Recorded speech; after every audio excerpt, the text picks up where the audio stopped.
آئیے کتاب رحمت سورہ الکہف اٹھائیں۔ اللہ تعالیٰ نے ایک واقعہ بیان کیا ہے حضرت موسیٰ اور حضرت خضر علیہ السلام کا، کہ حضرت موسیٰ علیہ السلام عزم مصمم کر کے جب چلے تو اللہ فرماتا ہے کہ ہم نے حضرت موسیٰ علیہ السلام کو جس بندے کی نشانی بتائی تھی وہ بندہ ان کو وہاں مل گیا۔ سفید چادر اوڑے حضرت خضر علیہ السلام وہاں لیٹے ہوئے تھے، تو یہ جا کے ان کے پاس کھڑے ہو گئے کہ حضرت میں آپ کی خدمت میں اس لیے آیا ہوں کہ اللہ نے آپ کو جو خصوصی علم عطا کیے ہیں میں ان کو سیکھنے کی غرض سے آپ کی چوکھٹ پہ آیا ہوں۔ کہا تم میرے ساتھ صبر نہیں کر پاؤ گے، معاملے مشکل ہیں، سفر دشوار ہے، منزل کٹھن ہے، اور میرے معاملات ایسے ہیں کہ تم اعتراض کرو گے، اس کے بغیر تم رہ نہیں سکتے۔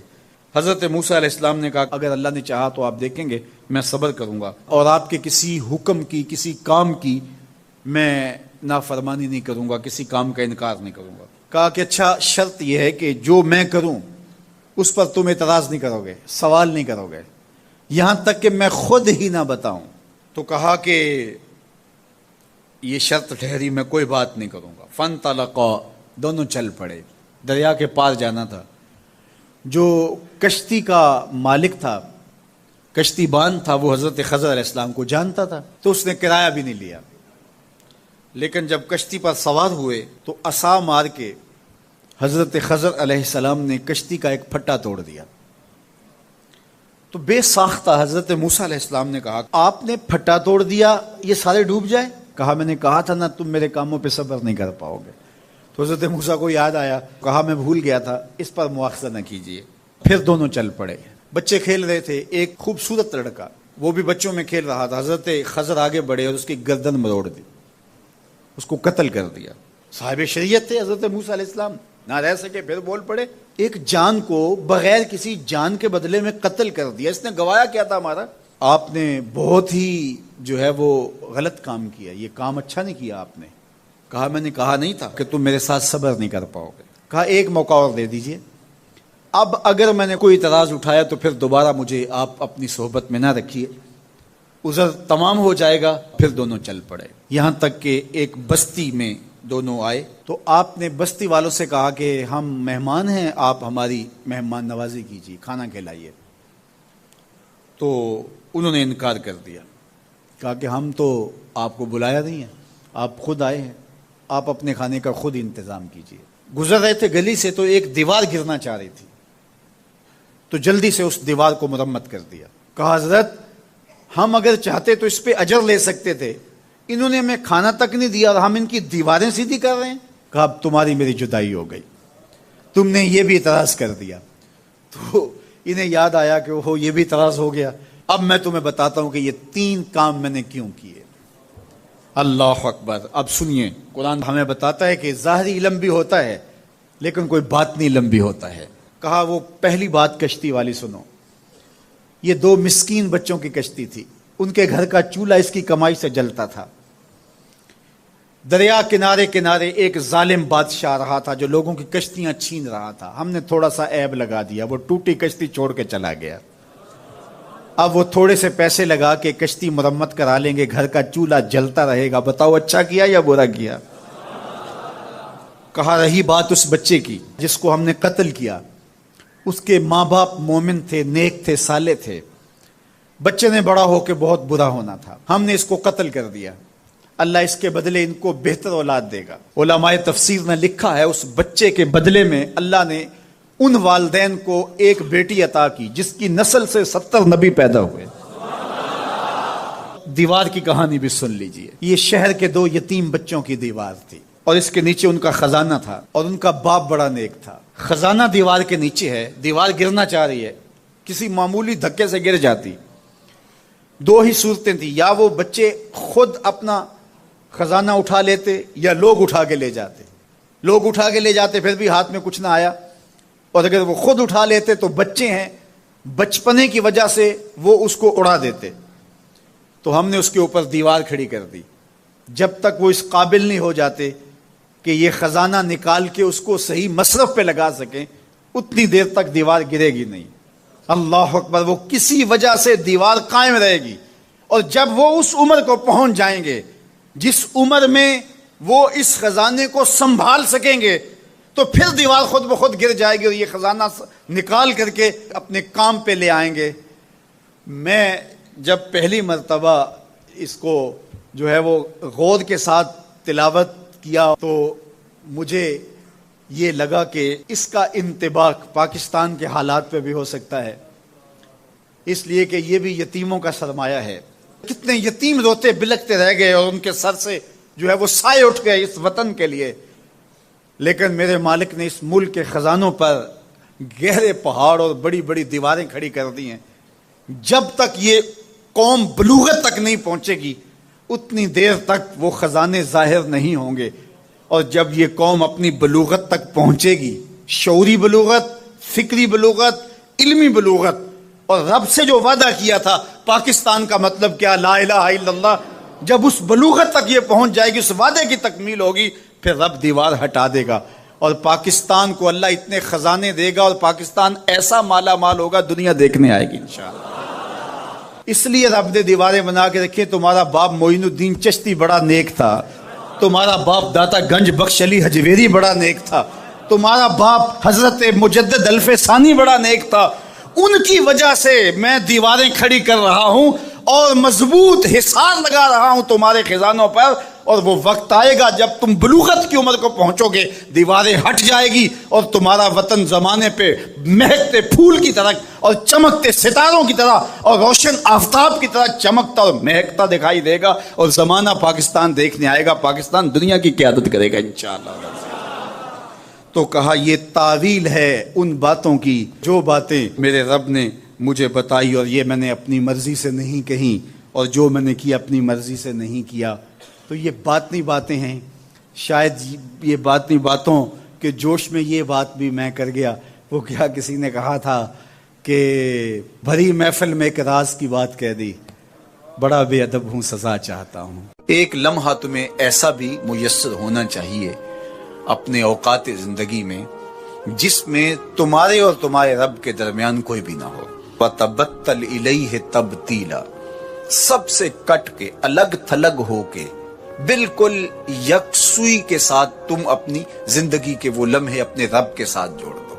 جس طرح ایک روایت میں فرمایا لی مع اللہ وقت لا یسعنی فیہ نبی مرسل ولا ملک مقرب، میرا اور میرے رب کا معاملہ کبھی ایسا ہوتا ہے درمیان میں نہ کوئی فرشتہ ہوتا ہے نہ کوئی رسول اور پیغمبر ہوتا ہے، وہاں میرا اور میرے رب کا ہی معاملہ ہوتا ہے۔ تو یہ یکسوئی کے لمحات ہیں، تو ہمیں بھی حضور علیہ الصلوۃ والسلام کے سینے سے نور لے کے اپنی زندگی میں کچھ ایسے اوقات مقرر کرنے چاہیے، اور وہ بہترین وقت میرے رب نے خود بیان فرمایا ناشیۃ اللیل ہے، وہ سحری کا وقت ہے، وہ رات کے لمحے ہیں، وہ پچھلے پہر کی مبارک گھڑیاں ہیں جب رحمتیں چھم چھم اتر رہی ہوتی ہیں اور اللہ کی رحمتیں بندے کا استقبال کر رہی ہوتی ہیں۔ تو اس وقت اگر اللہ کے حضور کھڑے ہو کے ربط قائم کیا جائے تو وہ اللہ کے ساتھ جڑنے کا بہترین وقت ہے۔ اور نماز میں تبتل ہو، جب ہم نماز پڑھ رہے ہوں تو مکمل انہماک رب کے ساتھ ہو۔ سیدنا علی المرتضیٰ رضی اللہ تعالیٰ عنہ کے بدن میں تیر لگا ہے اور وہ نماز میں مصروف ہیں اور تیر نکال لیا جاتا ہے، جب سلام پھرتا ہے تو پھر آپ کو پتہ چلتا ہے کہ یہ تو جو ہے وہ تیر تھا جو نکال لیا گیا۔ تو یہ انہماک ہے، رب کے ساتھ انہماک۔ اور وہ فرمایا گیا حدیث جبریل میں کہ اپنے رب کی اس طرح عبادت کرو کہ گویا تم اسے دیکھ رہے ہو، اور اگر یہ کیفیت پیدا نہیں ہوتی تو کم از کم یہ کیفیت تو ہو کہ وہ تمہیں دیکھ رہا ہے۔ فاتخذہ وکیلا، اور اسی کو کارساز بناؤ، اسی پر توکل، اسی پر بھروسہ، اپنے امور اسی کے سپرد کرو۔ جب اپنے امور اپنے رب کے سپرد کرنے کا مزاج پیدا ہو جاتا ہے زندگی سوکھی ہو جاتی ہے۔ تدبیر کریں، اس کے لیے حکمت عملی ضرور آپ وضع کریں، لیکن کچھ کام کر کے اللہ پہ چھوڑ دیں۔ اگر توکل بھی یہی ہے کہ آپ گھٹنا بھی باندھیں اور سپرد اللہ کے کر دیں، اسی کی طرف سے کام ہوتے ہیں اور وہی کارساز حقیقی ہے۔ تو فرمایا کہ فاتخذہ وکیلا، اسی کو کارساز بنا لیجئے اور اسی پر اپنے کاموں کو چھوڑ دیجئے۔ جو کشتیاں اس کے نام پر ڈال دی گئیں وہ ڈوبتی نہیں ہیں، وہ منزل تک، ساحل تک پہنچتی ہیں۔ تو ہمارا تو اتنا ہی کام ہے کہ کشتی ڈال دی، لیکن اس کو پار لگانا تو اسی کا کام ہے۔ تو اسی لیے ہم سواری پر بیٹھتے ہوئے کہتے ہیں کہ مالک اس کو مسخر تو نے ہی کیا ہے ہمارے لیے، ہمارے میں طاقت تو نہیں تھی کہ اس کو مسخر کر سکتے، تو یہ اس کے کرم سے ہوتا ہے۔ تو وہ اگر چاہے تو کوئی مشکل نہیں ہوتی، تو اس لیے اپنے کاموں کا کارساز اسی کو بنایا جائے۔ ایک بزرگ تھے، وہ دریا کنارے وضو کر رہے تھے، ایک بچھو تھا جو ایک لکڑی پر تیرتا ہوا، کبھی پانی کے ہچکولوں سے وہ ڈوبتا بھی اور کبھی لکڑی کو تھام لیتا، یوں پانی کے بہاؤ پہ جا رہا تھا۔ تو ان بزرگوں نے دیکھا تو ہاتھ ڈال کر کے اس کو نکالنا چاہا، تو اس نے اپنی فطرت کے مطابق ان کے ہاتھ پہ ڈنگ مار دیا، درد کی شدت سے ہاتھ جھٹکا تو وہ گر گیا، تو پھر ڈوبنے لگا تو پھر پکڑا اور پھر اس نے ڈنگ لگا دیا، 7 مرتبہ اس نے ڈنگ مارا، اور آپ اس کو نکال کے 8ویں مرتبہ باہر نکالنے کی کوشش کر رہے ہیں۔ تو مرید نے کہا جو پاس بیٹھا تھا، حضرت یہ بار بار آپ کو ڈنگ مارتا ہے اور آپ اس کو نکالنے کے لیے کوشاں ہیں۔ فرمایا وہ اپنی بری فطرت سے باز نہیں آتا، میں اپنی اچھی عادت سے باز کیسے آ جاؤں؟ تو لوگوں کے ساتھ رویہ اچھا رکھے، وہ جو بھی رویہ رکھے۔ ہم کہتے ہیں کوئی اینٹ اٹھائے گا تو ہم آگے سے پتھر اٹھائیں گے، تو یہ کیا کمال ہوا؟ لوگ کہتے ہیں تم 1 قدم پیچھے ہٹو گے میں 10 قدم پیچھے ہٹوں گا، تو یہ کیا کمال ہوا؟ تم کہو میاں تم جتنے مرضی قدم پیچھے ہٹو، میں بھاگ کے تمہارا دامن پکڑ لوں گا، تمہیں جانے نہیں دوں گا، ایک دن تجھ کو بھی جیت لوں گا محبت کے زور پہ۔ ہم کہتے ہیں کہ فلاں میرے ساتھ اچھا سلوک کرتا ہے تو میں بھی اچھا کرتا ہوں، فلاں کا سلوک میرے ساتھ اچھا نہیں ہے تو ٹھیک ہے، جس طرح وہ چلتا ہے میں بھی اسی طرح چل رہا ہوں۔ یہ تو پھر برابری ہوئی۔ اگر کوئی برائی کے ساتھ معاملت کرتا ہے تو آپ بھی اس کے ساتھ ایسے ہی کرتے ہیں، تو برائی میں برابر ہے۔ اور اگر آپ کے ساتھ کوئی اچھا سلوک کرتا ہے تو آپ بھی اس کے مقابلے میں اچھا کرتے ہیں، تو پھر بھی آپ برابر ہیں، لیکن اچھائی میں برابر ہے۔ تیسری صورت یہ ہے کہ کوئی آپ سے اچھا سلوک کرتا ہے اور آپ اس سے برا سلوک کرتے ہیں، یہ بدترین صورتحال ہے۔ اور سب سے بہتر صورت کیا ہے کہ کسی کا رویہ تلخ بھی ہو، کسی کا انداز نامناسب بھی ہو، کوئی آپ کے ساتھ برا سلوک بھی کرتا ہو لیکن آپ اس کے ساتھ اچھا سلوک کرتے ہیں۔ خون کا رشتہ ہے، دودھ کا رشتہ ہے، وطن کا رشتہ ہے، ہمسائیگی کا رشتہ ہے، آپ کے ساتھ اس کی تعلق داری ہے، آپ کے آبا و اجداد کی آپس کے اندر سانجھ تھی اور آپ اس کو نبھا رہے ہیں، تو یہ ہے بہترین رویہ کہ کسی کا کوئی بھی رویہ ہو آپ اس کے ساتھ اچھا رویہ اختیار کرتے ہیں۔ حضرت عقبہ بن عامر رضی اللہ تعالی عنہ کو حضور نے ارشاد فرمایا تھا، سل من قطعک واعط من حرمک واعف عن من ظلمک۔ اے عقبہ بن عامر، جو تجھ سے تعلق توڑے تو اس سے تعلق جوڑ، جو تجھے محروم رکھے تو اس کی جھولیاں بھر دے، اور جو تیرے پہ زیادتی کرے تو اس کو معاف کر دے، اس سے درگزر فرما۔ یہ بہترین کردار ہے جس سے ایک اچھا ستھرا پاکیزہ اور مناسب معاشرہ ترتیب پاتا ہے اور ترکیب پاتا ہے۔ تو میرے اور آپ کے آقا و مولا نے ہمیں یہ تلقین کی، بلکہ فرمایا جو یہ چاہتا ہے کہ اس کی عمر میں برکت ہو اور رزق میں اضافہ ہو، وہ رشتہ داروں کے ساتھ سلوک اچھا کرے۔ یہ راز ہے عمر میں برکت کا اور رزق میں اضافے کا۔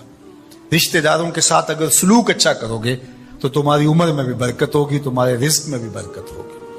تو ہمیں یہ تلقین کی گئی، رشتہ دار تو دودھ یا خون کی سانجھ سے رشتہ دار بنتے ہیں، کوئی عام انسان بھی ہو، ہمیں تو ان کے ساتھ بھی اچھا رویہ اختیار کرنے کی تلقین کی گئی، حتیٰ کہ آپ کے دین پر نہ بھی ہو تو آپ کی ہمسائیگی میں بستا ہے، مستامن ہے، ذمی ہے، تو اس کے ساتھ آپ کا سلوک اچھا ہوگا۔ آپ کا دین آپ کو یہ سکھاتا ہے۔ شیخ سعدی بولے، شنیدم کے مردان راہ خدا، دلے دشمنا ہم نہ کردن تنگ، تو را کے میسر شود ای مقام کہ با دوستانت خلاف است و جنگ۔ میں نے سنا ہے کہ جو اللہ کے بندے ہیں وہ تو دشمنوں کا دل بھی نہیں دکھاتے۔ تجھے تصوف کے مراتب رفیع کیسے نصیب ہو سکتے ہیں؟ تو اپنوں سے جنگ چھیڑ کے بیٹھا ہے، تو اپنوں کے گرے بان پھاڑ رہا ہے، اپنوں کی پگڑیاں نوچ رہا ہے، اور تو اپنی رشتہ داریوں کو توڑ رہا ہے، تو اپنے ہم منصبوں کے ساتھ الجھاؤ میں مبتلا ہے، اپنے ہم مسلکوں ہم مشربوں کے ساتھ تیرا الجھاؤ چل رہا ہے، تیری لڑائی چل رہی ہے۔ تجھے کیسے مرتبہ اور باطن کا نور اور اندر کا اجالا نصیب ہوگا؟ جو اللہ کے بندے ہیں وہ تو دشمنوں کا بھی دل نہیں دکھاتے۔ انسان تو انسان رہے، وہ تو جانوروں کے ساتھ بھی رویہ اچھا رکھتے ہیں کہ یہ اللہ کی مخلوق ہے. مخلوق ہونے کے ناطے سے الخلق و عیال اللہ، تمام مخلوق اللہ کا کنبہ ہے، اور اس کے ساتھ اس نے سلوک، ان کا کچھ بھی رویہ ہو.